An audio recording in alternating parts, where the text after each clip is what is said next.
everybody, and once again, we have taken a little trip down to the local mom and pop's video store. We've looked at a bunch of boxes on the shelves. Dr. Giggles is just sitting there, and Scott and I are going, remember when we talked about Dr. Giggles on the show? And Brian said, no, I don't remember that. And we said, oh, well, then we're going to re-rent it and talk about it again. So, welcome to episode 2 of Re-Rentals. This week, we're talking about Dr. Giggles. Brian. Mm-hmm. I can't remember. Have you seen Dr. Giggles before this, or is this the first time? Absolutely not. I must have seen the cover a bunch because I sat down for a rewatch, and it was a first-time watch. What did you think of it? I Scott Rogered it. A bit, but I just wanted to watch Dr. Giggles, and everything else that didn't really bother me, It did bother me, so I didn't watch it. So then it no longer bothered me. I said this probably way back. This was episode 4 of the podcast when we did this the first time. But way back, yeah, I know. But way back then, and I still stand by this, I would love to see more Dr. Giggles movies. Like, of all of the shitty slasher movies that have gotten multiple sequels, Dr. Giggles was such an interesting character, and any time that he's on the screen, I'm like, yeah, I'm okay with this. It's like you said, it's when it's not following Dr. Giggles, where you're just like, okay, come on, bring in Larry Drake. Yeah, I mean, it wasn't the worst movie. I don't know if I would want to see a sequel to it, personally. I feel like you get like a sequel in this movie itself because he dies like 4 times. That's very true. But I'm just I try to think of franchise. Like, let's take any Full Moon off the table, right? And let's look at okay, Nightmare on Elm Street's got crazy, Texas Chainsaw Massacre's got ridiculous, Friday the 13th. But look at the starting point for all of those movies. So if this is what we're coming out of the gate with, I don't want to see what 2, 3, 4, 5, and 6 are like, because at least those ones had very strong first ones. See, but I'm thinking of like you're naming classics. I'm talking there's 4 Prom Night movies. There's 3 Slumber Party Massacre movies. And I would argue that in both of those cases, the sequels are better than the original. You know what I mean? Prom Night 2 is a better movie than Prom Night. Slumber Party 2 is a more enjoyable watch than Slumber Party Massacre. Oh, don't give me that shit. But I don't know. I like I said, I'm always captivated when Dr. Giggles is physically on screen. I absolutely love the opening sequence of this, shitty CGI and all. But it's such a good, it's almost like making fun of. Here's my version of it. I was thinking about this when I was watching it. So Dr. Giggles, the movie Dr. Giggles starts off where he is performing surgery on somebody, and he's let all of the patients in the insane asylum out, and he escapes, right? And I think that simultaneously when that's happening, Dr. Loomis and an assistant are driving up to the exact same insane asylum. Oh, you're doing a crossover, huh? Yeah. I don't hate it. Fucking crossover. Yeah, I like to live in that world where he just also happened to release Michael Myers from the same place. Listen. I like to shit on your ideas, but this could definitely take place in the same universe because he didn't get killed the same way Michael Myers didn't get killed. So it's in that town where being blown up in a house that's burning down just kind of gives you 3rd-degree burns. So there are some good moments worth talking about with the teens.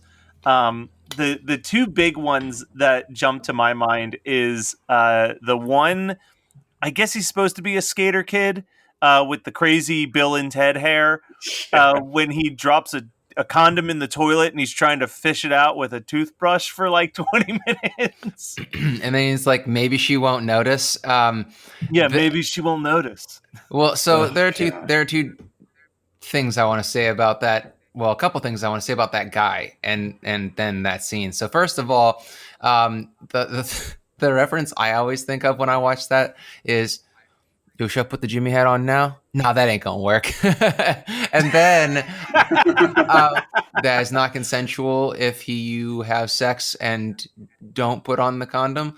And then also that guy shows up in uh, PCU He does. with the He's the same one fucking that like hair.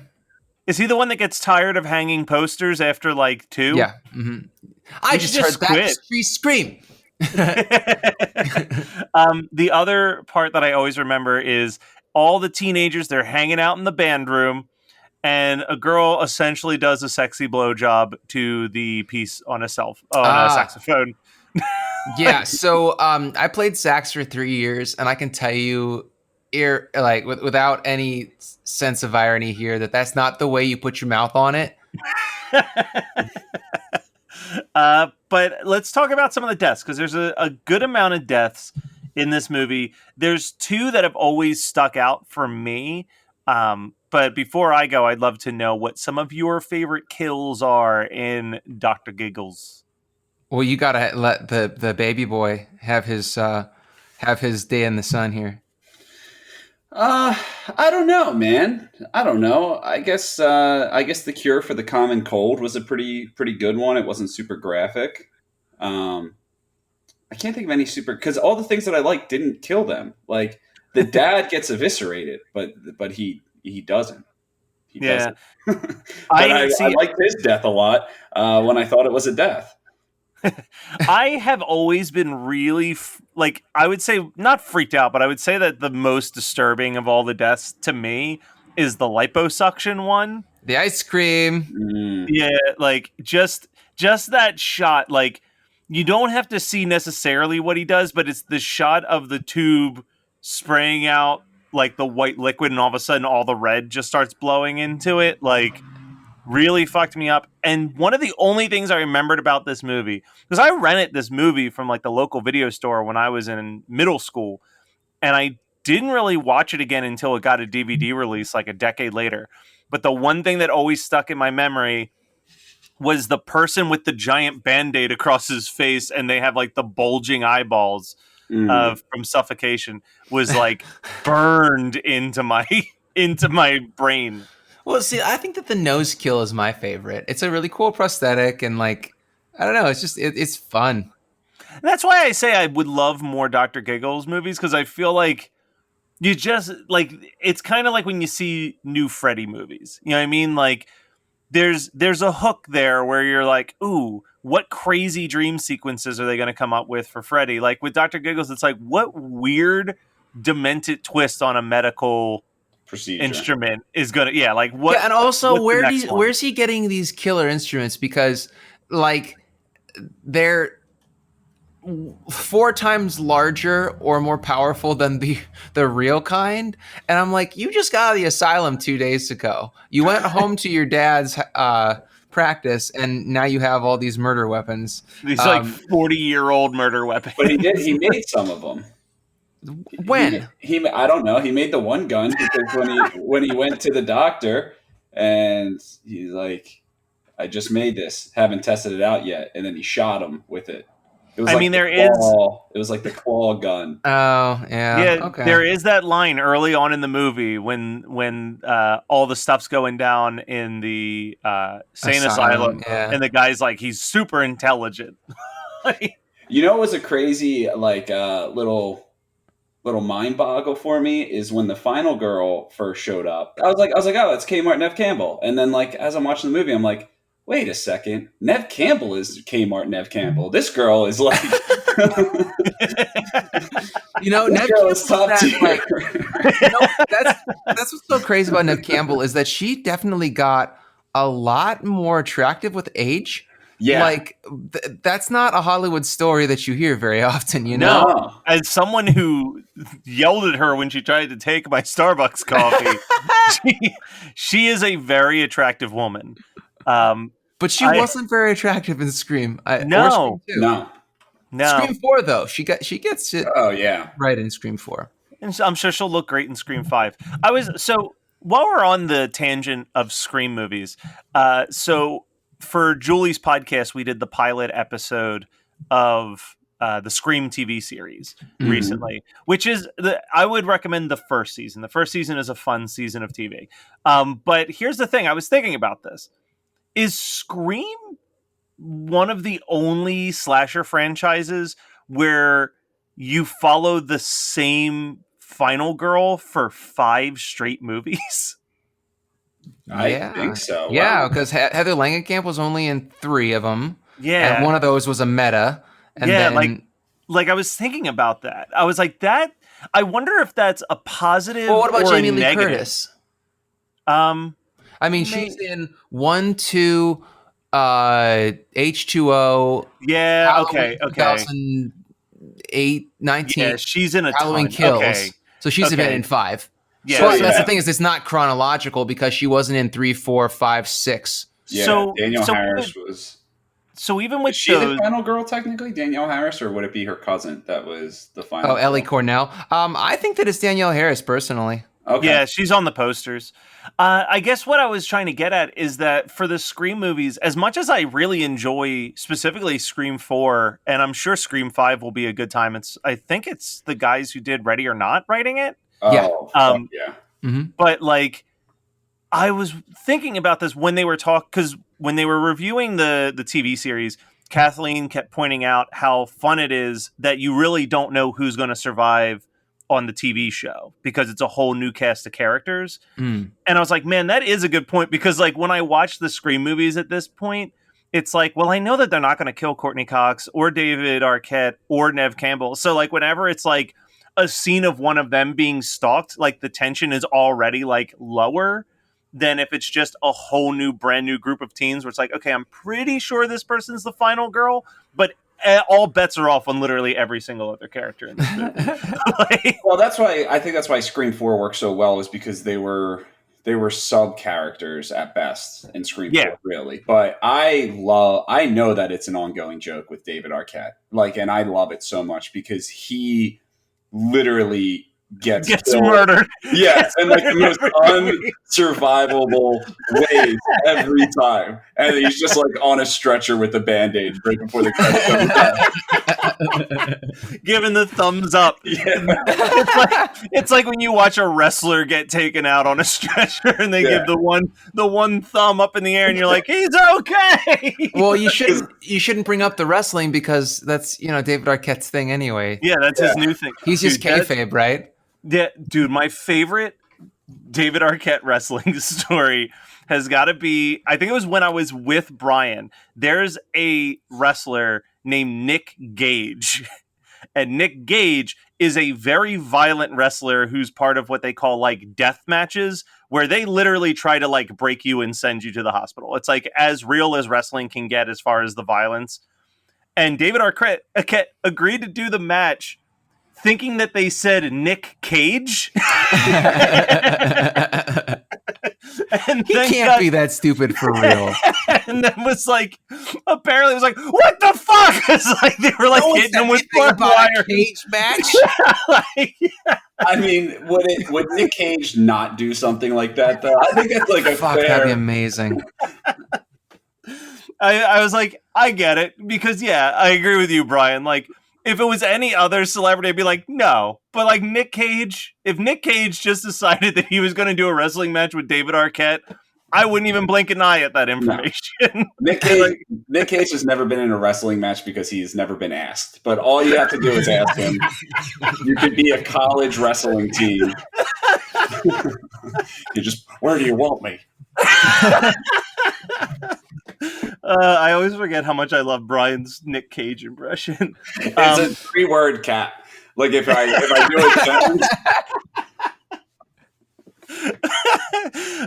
So one of the things when we did the episode, there was a moment that I think was, in retrospect, one of the first like classic moments of horror movie night, which was I don't remember the exact line, but it was essentially, sit down, I want to pour you a glass of whiskey and tell you about the time I saw a child rip itself out of a woman's body. That flashback is just funnier over time. That was a great scene. And they play it so straight, and it's like there's no fucking way that any of this could have possibly happened. It's got, I don't think this is the exact line, but it essentially is he's pouring a drink and he's like, it was the worst goddamn night of my entire life. Like, well, it's because he's like, I haven't had a drink in 22 years, and I'm gonna break my sobriety to tell you about the most terrifying thing I've ever seen. It's almost like his voice turns into Large Marge.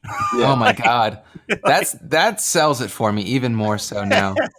The other thing that I will say with this movie, and it's a trope, and also like this movie is the tropiest of slasher. Like they hit purpose. Every single trope. I think that the waiting room filled with corpses is like right up there with Sleepaway Camp 2 is like one of my favorite, like discovering all of the dead body moments. Like, yeah, dude, but this is the second time we've watched like a shitty movie, and I've been convinced that they did a shot as an homage to Cabinet of Dr. Caligari, and I'm not sure because it would be such a weird thing, but like when he takes her from the hospital to his dad's old house or practice, whatever you want to call it. It just was like the angle and the shot was just like him on the rooftops carrying the woman. And it was just like, is that movie really going for that? Like, I mean, I think I'm over analytical. I mean, I think that it's hard to like, if you're a horror movie director, even if you're directing Dr. Giggles, you're probably familiar with the Cabinet of Dr. Caligari, just because it was like me as like a small child reading about horror movies back when that was like a lost film. I know the images from it because like they were always in like every horror book and magazine as like the first horror movie. So I'm sure that first horror movie. Yeah, so like I'm sure that there's like an aspect of like, ooh, let's do a little homage to this. But like similar to a comment that you made when we watched Texas Chainsaw Massacre, like where do you get off? Like that was it, right? It was Texas Chainsaw Massacre 3 or next 4. It was 4. It was the South by Southwest. Oh, yeah. And I was like, the only reason I remember that is because you had to explain to me what it was. And I'm like, wow, I feel like a fucking idiot. Yeah, the helicopter scene from North by Northwest by Hitchcock. I thought it was South by Southwest. Oh, North by... That's the music, please edit festival. That. Edit this so I don't sound like a fucking moron. Shit. Classic. I mean, I won't edit it out of this episode, but I won't put it in our best of for years. Oh, thank you. Yeah, no, none of this matters. But no, I mean, all in all, I was really excited to rewatch this. Honestly, technically, both of the episodes we're recording for Scott and I are rewatches in subtle ways.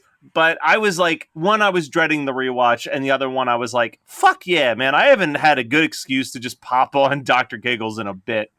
Like, yeah, I like this movie. Brian, fun fact. This is a fun horror movie night fact for like longtime listeners might know this, newer listeners. This was the first movie Scott and I watched when we hung out with each other for the first time. Yeah. Oh. Yeah, and we had the subtitles on, and the funniest subtitle of all fucking time came up, and it said, "Pounding continues." Yeah, he came down. We were still doing Reddit Horror Club at the time. He literally got to my house. We immediately gave each other a big old hug because it was the first time we saw each other, and went in the basement and recorded 3 episodes of Reddit Horror Club. Was that when you had to go into the other room? Yeah, I was. So this was at Aunt Lisa's house, Brian. Mm-hmm. So Scott was sitting in the basement, and then I was sitting in the laundry room because we were both so loud that it was picking up each other on our microphones if we were in the same room. So we did Puppet Master 3, Phantom of the Paradise, and Motel Hell all in one night, and then immediately went to bed because we had to do 3 panels at a anime convention in Westchester at Westchester University. And then as soon as that was done, I was like, yo, I'm going to show you Dr. Giggles. We went and watched Dr. Giggles. And then I went to sleep and drove home the next morning. It was a whirlwind. Fun. Yeah, he got in his car and said, "Well, that was fun, but I hope I never see that guy again." God bless you, Scott. I don't know. If like in Ohio people are just used to driving a lot, but you and Foof are just like troopers for certain shit. I mean, I also enjoy just long drives, but that's me. I'm like, hey, I'm gonna drive for. I mean, even like short drives that people consider long drives. Like I'm driving to a drive-in movie theater tonight by myself, and that's like a 2 to 2.5 hour drive for me. But I'm gonna fucking do it. It's not a short drive, dude. Anything Nah. that takes 2 hours is like beyond my desire to do. I mean, honestly, like a 45-minute drive is a long drive for me because I hate driving so much. I think for me it's that because you do maybe 1 or 2 a year to come out here on like a good year. Like on a good year, I'll do 4 with you. Yeah. For me, it's like, yeah, I'll drive up to Connecticut for this convention. Yeah, I'll drive all the way down to Virginia for this convention. I'll drive to God. Pittsburgh. I'll see what's going on. So here's the thing: is that like those 2 to 4 hour drives are not a big deal. Like even 5 hours when we went to. For me, it was 5 hours to go to Gettysburg to do Pop Rock and Horror and Creature Feature Weekend, and those were about 6 weeks apart. I didn't love that, but I loved the experience of both of those cons. Just didn't love the drive there and back. But like 5 hours is about my breaking point of like, okay, I can do this in a weekend. Like 7 hours out for Mania in New Jersey sucks. Yeah. I take the next day off, and I'm like, I don't want to go anywhere. And then there's like fucking me that's like, ooh, I'm going to San Diego Comic-Con. Well, why fly into California when I can fly into Nevada and and do 4 days of 12-hour shifts to drive to different cities just to see them and then get to San Fucking Diego? maniac. Like, Yeah, you are an odd man, Matt. I don't know how you guys do it. I'm dreading this drive to Pennsylvania in 2 weeks. I am fucking dreading it. don't forget my camera. Isn't that like 12? Is it 12 hours for you? No, 16. I'm at the bottom of. Why don't you just fly? It's way too expensive. I'm shooting something, so I have like a shit Oh, load you have of to take all your shit. lights, Okay. and it's so expensive to. Sorry, I didn't. For whatever reason, I just assumed that you were coming to PA to see the family. No, that's just something I have to do when I'm up there. Yeah. It's just It's like paying tolls, you're not happy with it, but it's what's the rules are. So Your mom's like, you'll never come visit anymore. Yeah. Where are you eating the sandwiches that I send you? I love that our mom is Adam Sandler. yeah. Dude, I am going to be Adam Sandler. I am so nervous when I have kids because I just think of my childhood. And I was like, oh man, when we were talking about having kids, I'm like, dude, I am going to be mom completely. Like just every time the kids are getting ready for school, they're all going to laugh at you. Oh, God. No! Oh! I mean, it'll be a good time. We might, who knows? Brian may have forgotten that he put this out there, but Brian was like, I don't know, he was like, maybe we could watch or record an episode while I'm out there. So we'll see if we can work out 2 of us in one room while the other person's calling in. I do it all the time for Julie's podcast, so I'm sure it's not going to be difficult. No, you're going to have to go into the laundry room this time. Yeah. Sorry, buddy. Yeah. Well, no, I thought you were talking about the compromise I made. Oh, that we watched 2 movies, but we're watching them separately? Oh, no, I was saying separate nights. Yeah, that's what I mean, like separate nights. Because I want to watch War and you want me to watch Student Bodies. Yeah. Ew. I know. Brian, don't do it, dude. I really want to watch War, but I don't want to pay the $20 for the Blu-ray, and that's the only way you can watch it. But Matt will pay Oh, the so $20 Matt has it, of course. Yeah. Says the guy who was too lazy to go to WeTransfer to watch Dr. Giggles, so he spent the $4. I already went. It's already downloaded on my computer. I just had to walk down here, but I was too comfortable and hot. It's so hot. So here's the thing that I will say about Brian, and I'm stating this. This isn't me saying this is my sneaky trick. We're watching Student Bodies first because he wants to watch Troma's War. So I need him to not watch that and then be like, ooh, sorry, got busy. Don't have time for your Student Bodies. I just don't want to make the same mistake I did on Suspiria. And as long as that doesn't happen, I don't care what we watch. Yeah, no, I would Wait, think did you fall asleep with Suspiria? What happened with Oh, Suspiria? we I didn't would have start it rather until fell like asleep. 9. No, I didn't fall asleep. I had a pizza steak with long hots on it, and then when I was What the done, fuck's a long hot? it's a pepper. It's like a long Oh, hot pepper. That's what they call it in Philly. I actually don't know the name of the pepper. But anyway, I was getting a little tired. I had my sweatpants on. I put my hands down my pants. oh no! Then and then Scott's ahead of me. He knows what happens. I burnt my Brian, ding. you think that Brian was part kangaroo with how frequently his hands are just down the pouch of the front of it? It's a comfort thing. Jade hates it. Well, I mean, it's not something that you are supposed to do in polite society, so I get it. Yeah. She one day was just staring me. She was just staring me down, and I go, "What?" And she goes, "I have been watching you for the past 5 minutes, and you just pet our stinky dog for 5 minutes, and then took that dirty hand and grabbed your balls with it." Man, and that's the reason why you married her, because that is just the blunt honesty that you need in your I life. I just don't get it. I don't get what Jade has with Brian. Just because when he's taking her out to a nice fancy dinner at the local Olive Garden and he's rocking his Tommy Bahama with both hands down the front of his pants, grabbing his testicles while he's waiting for the breadsticks, that is not a reason to be angry at him all the time.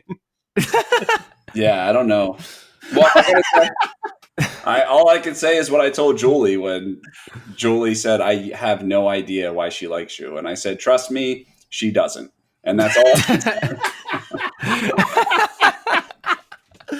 All right. Well, that was our re-rental episode on Dr. Giggles.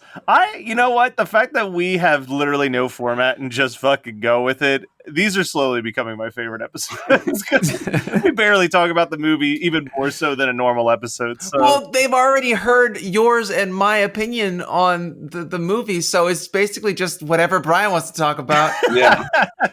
Which is literally, here's the thing, everyone's like, Brian's so quiet on the podcast. It's really only because he just doesn't want to talk about horror movies. If we get on any other topic, we get on any other topic and his face lights up and he just starts chatting away.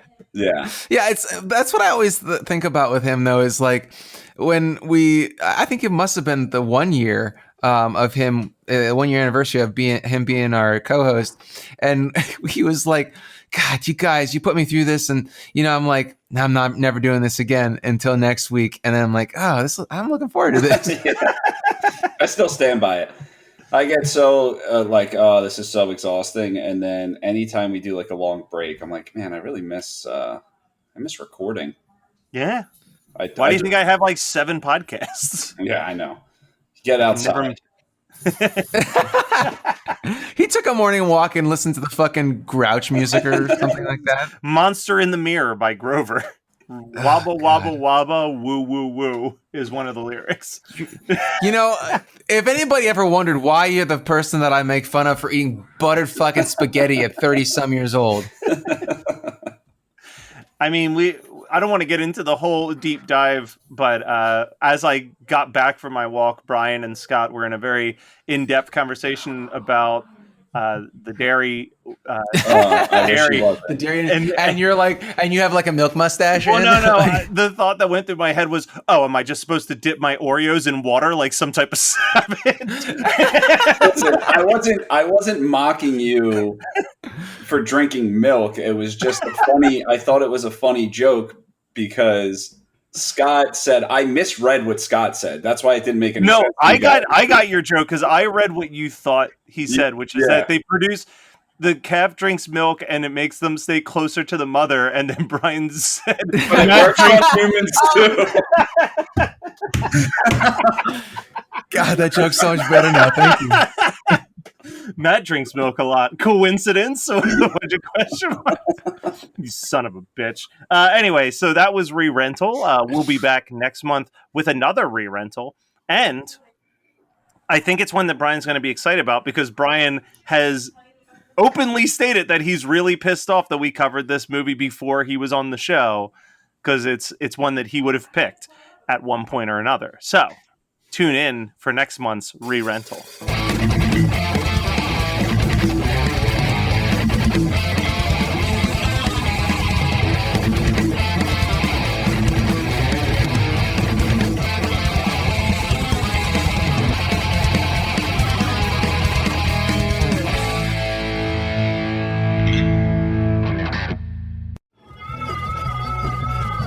You're listening to the Geekscape Network.